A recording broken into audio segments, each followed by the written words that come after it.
1903 मसीह Bengal governor Odisha को आसते कोणार्क को देखा।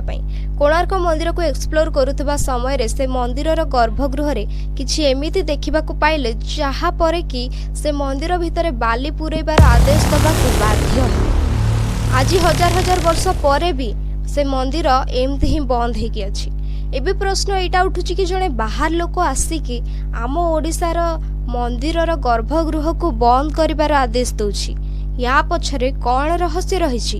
सो hello guys, welcome back to my YouTube channel Neeru's mysterious world. Video को जमा भी स्किप करंतु नहीं, कारण ए वीडियो रे एमिति रहस्य खोलिबा को जाउची जहाँ आपण आगरु केबे भी जानि नथिबे। तो जल्दी जल्दी जाइकी चैनल को सब्सक्राइब कर दियंतु। आ चलंतु एबे वीडियो को स्टार्ट करिबा। कोणार्क मंदिर बनावा समय कौन आधुनिक जंत्र कि सीमेंट रो व्यवहार करा जाय नथिला।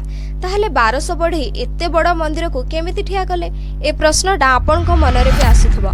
तो से समय पत्थर को पत्थर जोड़िबा पई लुहार व्यवहार करा जाउथला। आ कोणार्क मंदिर रे प्रचुर परिमाण रे आयरन रो व्यवहार करा जायछि। आ गोटे आश्चर्यर कथा जानिछंती, मंदिर चारि पाखरे तिबा चक्र माने सूर्य आउ चंद्रर गति द्वारा प्रचालित होइथांती। आजिका समय रे भी आपण जदि सेठी देखिबे ताहले से माने सठिक टाइम देखैथांती। तो ए सब तो थिला मंदिर विषय रे। एबे चलंतु जानिबा आउ गोटे रहस्य विषय रे। मु एबे आपण को जहा कहिबा को जाउची ताहा आपण आगरु केबे भी सुनि नथिबे। मंदिरर गर्भगृह रे सूर्य देवंकर मूर्ति बिना कोनोसी सहारा रे लिटरली पवन रे लटकी की अछि। ए आश्चर्यजनक आउ चमत्कार टेक्निक साइंटिस्ट मानकु बे आश्चर्य कर दिए। अच्छा, कौन आपण माने या विषय आगरु जानिथिले? जदि जानिथिले ताहले कमेंट रे जणांतु यस बोली। आपण माने समस्त जानिथिबे कि मंदिरर चूल किए मारिथिला। केवल आपण नुहे, ओडिसार प्रत्येकटी बासी जानिचंती कि कोणार्क मंदिरर चूल किए आउ काहे की मारिथिला। किंतु आपनक भितर 90% लोक ए कथाटा जानि नाहंती कि मंदिर उपरे 52 टन रो मैग्नेट बा चुंबक लागिछि, जहाको ए सबु चमत्कार कारण बोली कहा जाय थाए। कोठु आसिला ए चुंबक? 2022 रे सरकार गोटे योजना कले मंदिरर गर्भगृह बाली को कढ़ा जाय कि मंदिर को खोला जिवो बोली। आज पर्यंत ए योजना सक्सेसफुल हो पारेनी। काहेकि कौन ए मंदिर भितर किछि एमिति रहस्य अछि जहा आम ठारू लुचेई की रखा जायछि? आउ आमे कौन मंदिरर ए सुंदर गर्भगृह भितर कौन अछि केबे देखि परिबा? पुरी 35 किलोमीटर दूर रे चंद्रभागा ठारे कोणार्क मंदिर अवस्थित। जदि आपण केबे कोणार्क मंदिर को ध्यानर सहित देखिथिबे ताहले आपण माने एइटा नोटिस करिथिबे कि मंदिर गोटे रथ टाइप रो देखा जाय, जोथिरे कि 7टी घोड़ा आउ 24टी चक्र रहिछि। तेबे कोन आपण माने 7टी घोड़ा आउ 24टी चक्र कहानी विषय जानिछंती? जदि जानि नाहंती ताहले मु कहूची, किंतु ता पूर्वरु चैनल को सब्सक्राइब कर दियंतु।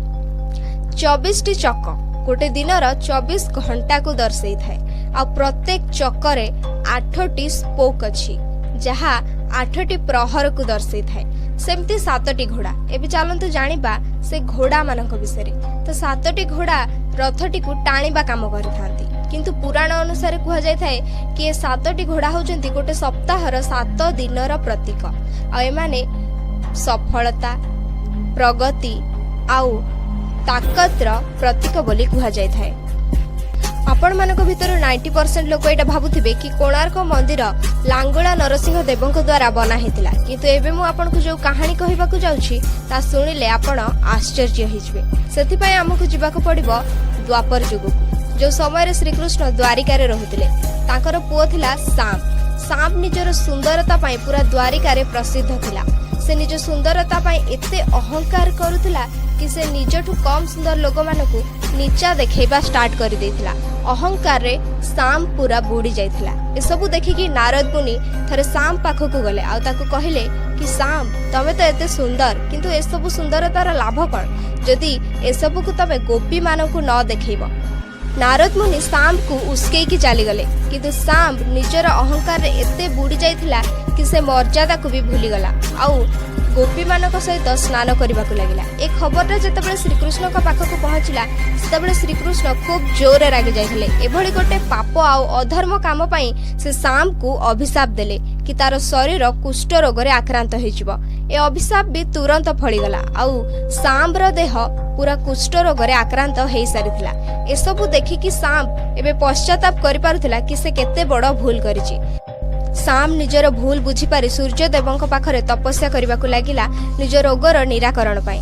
से चंद्रभागा नदी कूड़े 12 वर्ष पर्यंत सूर्यदेवों कठोर तपस्या कला जहाद्वारा प्रसन्न होइकी सूर्यदेव ताकू ठीक करदेले। ए उपकार पाई साम किछि करबा को चाहुतला आ सेथिपाई से कोणार्क मंदिर को प्रतिष्ठा करिछि बोली कुहा जाय थाए। तबे या विषय आउ गोटे भी कहानी अछि कि लांगुड़ा नरसिंह देव कोणार्क मंदिर बनैथिले। वेल या विषय आम आउ गोटे वीडियो रे डिस्कस करबा। तबे आपण माने जदि मो चैनल नुआ अछंती आ सब्सक्राइब करि नाहंती एबे पर्यंत ताहले जल्दी जल्दी जाई कि सब्सक्राइब करबो। एबे चलन जानिबा से रहस्य विषय जोटा मु आपण वीडियो रे शेष रे कहबी बोली कहिथिली।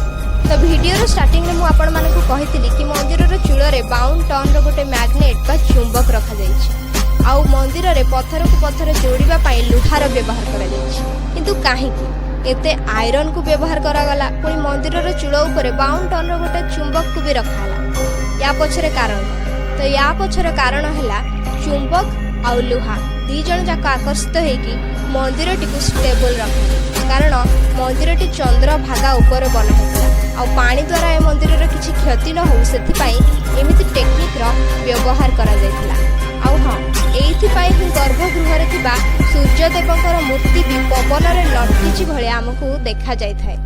अच्छा कौन आपण माने मंदिर ऊपर थिबा 52 टन रो मैग्नेट आ मंदिर रो गर्भगृह रे थिबा मूर्ति विषय आगरु जानिथिले? जदि जानिथिले ताहले कमेंट बॉक्स रे यस बोली लिखंतु। आ मो चैनल नुआ थिले जल्दी जल्दी जाइए चैनल को सब्सक्राइब करंतु एमिति ही इंटरेस्टिंग न्यू मिस्टीरियस वीडियोस देखिबा पाई। जय जगन्नाथ, राधे राधे।